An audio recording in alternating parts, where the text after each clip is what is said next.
Hello YouTuber family, કેમ છો? તમને ગુડ મોર્નિંગ, જય શ્રી કૃષ્ણ. બધાનું છે ને માં હેત છે ને એ બહુ થાકી ગયા છે. આજે હેત બસ સ્કૂલે નથી ગયા હે. અને આ બબલી શું રમે? હાથમાં શું હતું બતાવશે? કંઈક ના કંઈક રમવું ચાલુ છે. અને ભાઈ ઘરમાં ઉપરની ઘડિયાળ નીચેની ઘડિયાળ, મતલબ બે ઘડિયાળ છે, એમાં ટાઈમ જ ખોટો બતાવે. પાવ જતા રહ્યા. આમાં 11:30 વાગે અને ઉપરની ઘડિયાળમાં અડધો પૂણો કલાક લેટ. હું ઉઠ્યો 7 જ વાગે. હું તો આંખ ખુલી કેમ ગઈ? મેં તો થોડીક વાર ઊંઘવા દે. તો 8:08 વાગી ગયા હતા. અત્યારે વળી ભાખરી અને સેવડાનું શાક રેડી કરી દીધું છે. આ લોકોને બહુ થાક લાગ્યો છે. હા હા હે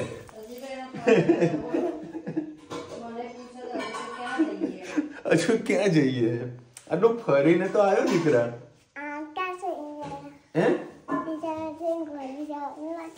હા તો જઈને તો આવ્યા બેટા. જવાનું હતું તો કાલે જઈને તો આવ્યા આપણે. નિશા માસીના ઘેર જવું હોય, જેના જરા કહીએ ને કે રાગ આવી જાય ને તો રાગ મજબૂત આવી જાય. વિડીયો કોલ સીધો ફોન લગાવી નાખ્યો તો ફોન કરતા બધાને આવડી ગયા છે ને, નંબર ખબર પડી ગઈ ત્યાં કોનો ફોન છે શું છે. 10-15 મિનિટ વિડીયો કોલ વાતો કર્યા કરે. શું કરો હે આવડી ગયો તને વિડીયો કોલ કરતા? કાલે પરમ દિવસે રાત્રે 11:30 વાગે કે કાકાને ફોન કરો, વાત કરવી છે. કાકાને ફોન કરાવો એટલે બસ ગાડીમાં તો બધો સામાન કાઢી દીધો છે. ગાડી ખાલી થઈ. હવે વહેલા સર નહીં કરીએ અમદાવાદ જવા હાટું. માથામાં થોડો પાછળનો ભાગ દુખાય ટ્રાવેલિંગના કારણે, કદાચ હવા ભરાણી એવું બની શકે. કાલે રાત્રે અમે 12:30 વાગે આવ્યા અને હું ઊંઘ્યો છું 1:30 કે 2 વાગે. એડિટિંગ બધું કરવાનું. અને મહેસાણામાં લાઇટ જ નહીં. મહેસાણામાં મારા એરિયામાં કશે લાઇટ જ નહીં. જો કે આ તો શિયાળો હતો એટલે કાંઈ તકલીફ નથી પડી. નકર ઉનાળો હોત થોડી ઢાબામાં જવું પડે નહીં. કહીએ બધા ખુઈ ગયા હતા. અને આ લોકો મસ્ત પથારી કરીને આપી હતી ગાડીમાં. ચકાચક સુઈ. મહેસાણા ઘર આવ્યું ને તારે તો ઉઠ્યા આ લોકો. ગુડ મોર્નિંગ, જય શ્રી કૃષ્ણ. આજના રસોડામાં આપનું સ્વાગત છે. 2-3 દિવસ બહાર ગયા હતા એટલે બહારનું ફૂડ ને ખાતા હતા એટલે મેળ નહોતો આવતો. આજે આપણે ઘરે જ સારું ટિફિન બનાવવાનું છે. સેવ ટામેટાને છોકરાઓ માટે કંઈક અલગ બનાવવું પડશે. 2 પડી જેટલું તેલ લઈ લીધું, એમાં રાઈ એડ કરીશું.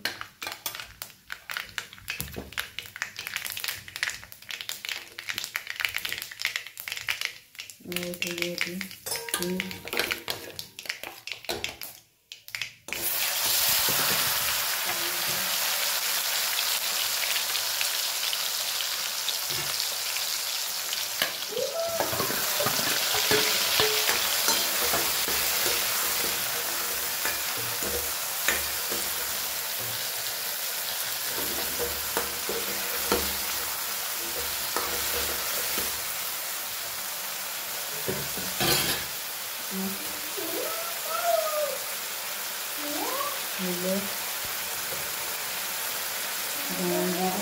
બધા મસાલા એડ કરી દઈશું. સાથે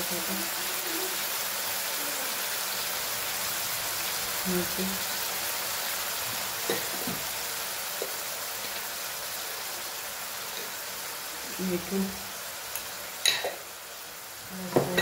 ગોળ પણ એડ કરીએ.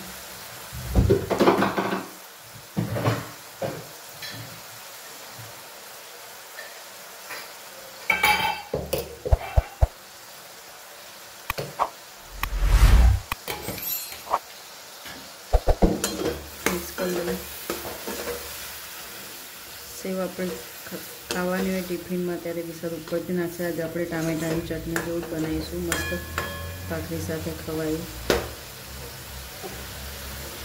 પાણી એડ નથી કરવાનું આપણે આજે.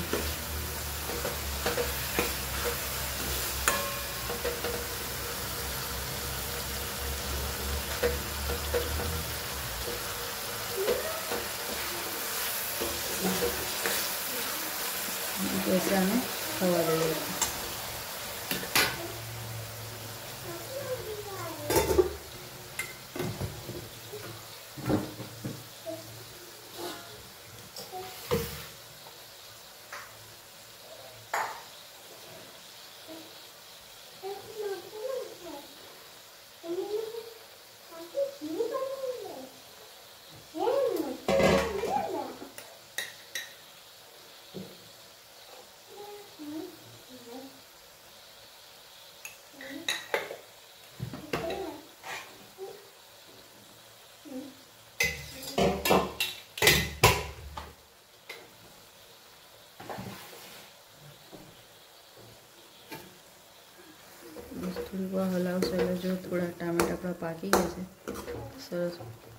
મસ્ત લસણ ટામેટાની ચટણી જેવી તૈયાર.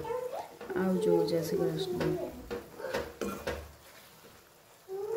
Good evening. જય શ્રી કૃષ્ણ. આજે આપણે બનાવવાના છે બટાકા પૌવા. એના માટે મેં 2 પડી જેટલું તેલ લઈ લીધું છે.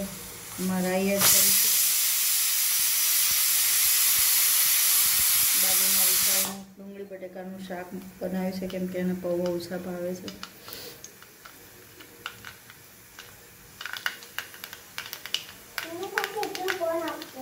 હા, આપણે રાઈ થઈ જાય એટલે આપણે એમાં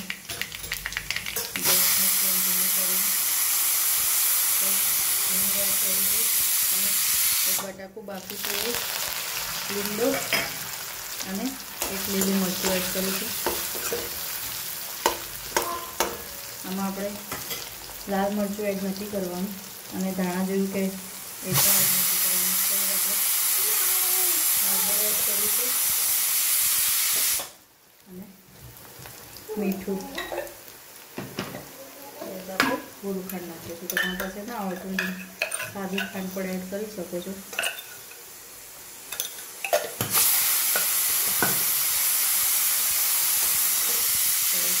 મિક્સ કરી લઈએ.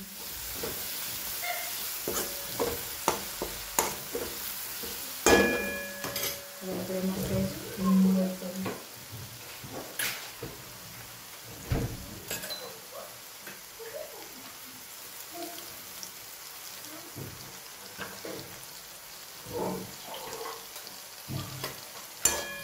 મિક્સ કરી એમાં આજે આપણે સહેજ પાણી એડ કરીશું. પૌવા એકદમ ઈઝી થઈ જાય અને મસ્ત સરસ બનશે. તમે આમાં ટામેટું નાખવું તો પણ એડ કરી શકો છો. પૌવા મેં 2 કલાક પહેલાં પલાળીને આવી રીતે ચાણીમાં નાખી દીધા હતા. સરસ આપણા પૌવા છૂટા છૂટા થઈ ગયા છે. પૌવા આવી રીતે પાણી છે એડ કરશો તો સહેજ થોડા નહીં પડે તમારા પૌવા, અને બટાકાના સાથે એનું બાઇન્ડિંગ સરસ આવી જશે.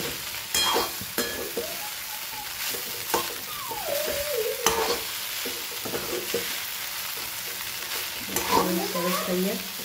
ગેસની ફ્લેમ ધીમી કરીએ અને ખાલી લીંબુ ને ખાંડ ફરીથી પેસ્ટ કરી લઈએ. અને બેના બટાકા પૌવા ફેવરેટ છે. ક્યારની કહી રહી છે મમ્મી પૌવા બની ગયા, પૌવા બની ગયા. આવી જાઓ. પૌવા આપણા સરસ તૈયાર થઈ ગયા છે. કમેન્ટમાં ચોક્કસથી કહેજો અને તમે પણ ટ્રાય કરજો. આવજો. જય શ્રી કૃષ્ણ. અમારી ગોળી છે ને ગોળી છે. બધા તેને ગોળી કેમ કહો? ગોળી સાથે નહીં થતું.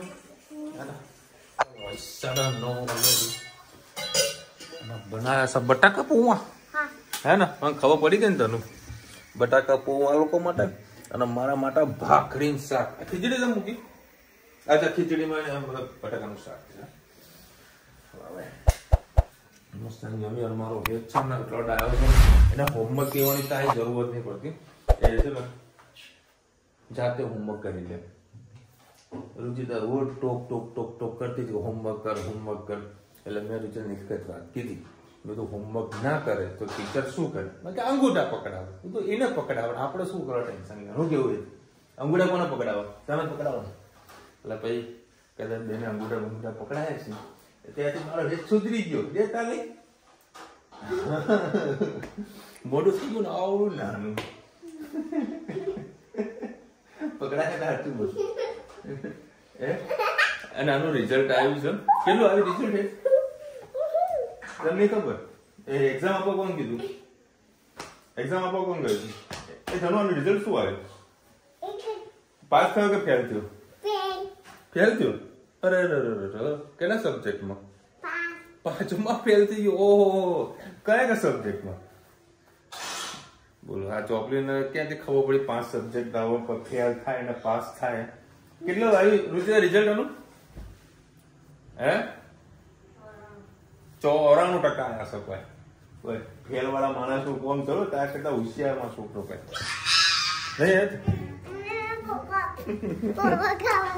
એ ધનુ મારો ફોન આવ્યો હતો.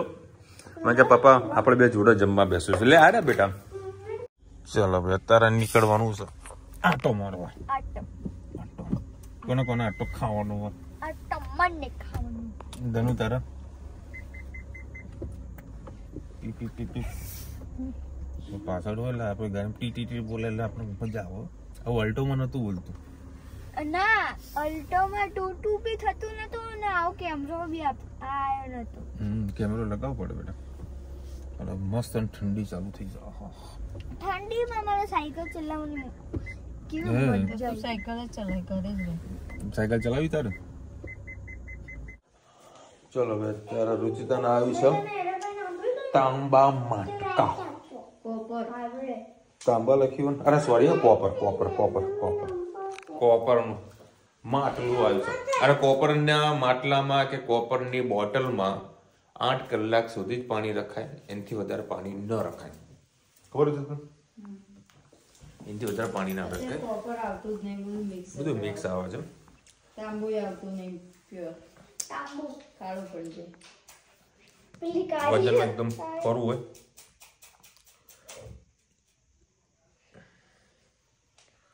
ચકોડા. અને ઘણા બધા લોકોની કોમેન્ટ આવે છે કે હેત નસીબદાર છે કે એના શિવલિંગ મળી છે. હેત સિસ્ટમ. હવે શિવલિંગને શું કરાય એ જરા કોમેન્ટમાં કહેજો. ઘરે રખાય ના રખાય બરાબર કે સોસાયટીમાં શિવલિંગ સ્થાપિત કરી દઈએ? કોમેન્ટમાં કહેજો. કારણ કે શિવલિંગ ખાસું મોટું છે. કારણ કે ઘરે આટલું મોટું શિવલિંગ રાખીએ એટલે સવાર સાંજની પૂજા અર્ચના જે થતી હોય મંદિરમાં એ બધી આપણે વિધિ કરવી પડતી હોય એવું મને લાગે છે. એટલે જે હોય કોમેન્ટમાં કહેજો. સ્વાતિબેન લખી રહ્યા છે ભાઈ અમે ગણપતિ વિસર્જન માટે અહીંયા આવતા હતા, યાદ તાજી થઈ ગઈ. શું વાત કરો? ઠીક ત્યાંથી અહીંયા આગળ ગણપતિ વિસર્જન માટે? ગજબ. 50 કિલોમીટર. હા પણ તમે કદાચ સાંજે આવતો પાણી તો બધું આવવું જોઈતું રહ્યું છે. સાંજે આવા પાણી એ તો 7 વાગે પછી આવે. 7 વાગે એટલે ભાઈ પાણી આવવાનું ચાલુ થઈ જાય. રાત્રે બધા જવાનું એલાઉડ જ નથી ત્યાં આગળ. શું કરે છે ધનુ? હા ધનુના રમકડું હાથમાં આવ્યું છે. અજય જોશી લખેલા સૌરાષ્ટ્રમાં આવી જ ઠંડી હોય ભાઈ. ભાઈ મને સૌરાષ્ટ્રનો તો એટલો બધો અનુભવ નથી પણ ભાવનગરનો અનુભવ થઈ ગયો. ગજબ. જો આપણે અહીંયા ઠંડી પડે. જો અત્યારે હે ધનવી અમે કોઈ સ્વેટર જેકેટ હજુ અમારા એરિયાની વાત કરું છું. અમારા મહેસાણા મોટા ભાગના લોકોએ હજુ પહેરવાનું ચાલુ કર્યું નથી બરાબર. પણ ત્યાં આગળ તો રુચિતાને લઈને રાખ્યું હતું એટલે આ લોકો પહેરાવી લીધું એટલે કામ થઈ ગયું. છોકરા ઠરી જાત ભાઈ. ભાવનગર વાળા કે અમારે તો શિયાળામાં ઠંડી વધારે પડે, ઉનાળામાં ગરમી વધારે પડે, ચોમાસામાં વરસાદે ફૂલ આવે છે. અલકાબેન લખ્યા છે નાઇટ ડ્રાઈવ ન કરાય. અલકાબેન મને છે ને અનુભવ છે, મતલબ પ્રેક્ટિસ થઈ ગઈ છે નાઇટ ડ્રાઇવિંગની એટલે મને કાંઈ તકલીફ નથી. અને અજાનો રસ્તો નહોતો કારણ કે અમદાવાદ અમે સમજો ને 11 વાગે તો અમે આવી ગયા હતા બરાબર. અને 12:30 વાગે અમે ઘરે પહોંચી ગયા હતા એટલે વાંધો નહોતો આવતો. અમે નાઇટ ડ્રાઇવિંગ તો હું કરી નાખું છું. વિડીયો એન્ડ કરાવે છે ત્યારે મને બગાસ આવે. જાગૃતિ લખી રહ્યા છે નિષ્કલંક મહાદેવના દર્શન કર્યા મજા આવી. Thank you so much. ઘણા બધા લોકોના દર્શનનો લાભ મળ્યો, બધાને ગમ્યું. અને શનિવારે 11 છે. Thank you so much Uttambhai. ચલો ભાઈ આજે એટલી કોમેન્ટ હતી, મજા આવી ગઈ. અને મારા છોકરાઓને થાકી બહુ જાય છે, ફરી ફરી ના એટલે થાકી જાય. હે હેત અડધી રાતે નખ કાપવા બેઠો હોય, આખો દિવસ નખ નહીં કાપવાના, અત્યારે કાપવાના. જાતે કાપો તને ફાવા બેઠા નખ કાપતા કાપો તાને. ચલો મળીશું નવા વિડીયો સાથે, નવા મોજ મસ્તી સાથે. ત્યાં સુધી અમને આપણો જય હિન્દ ભારત પતંગી. અને વિડીયો ગમે તો ફટાફટ લાઈક કરો, શેર કરો, સબસ્ક્રાઇબ કરવાનું ભૂલતા નહીં. રાધે રાધે. રાધે રાધે. કાકડી રહી રહીને બોલી.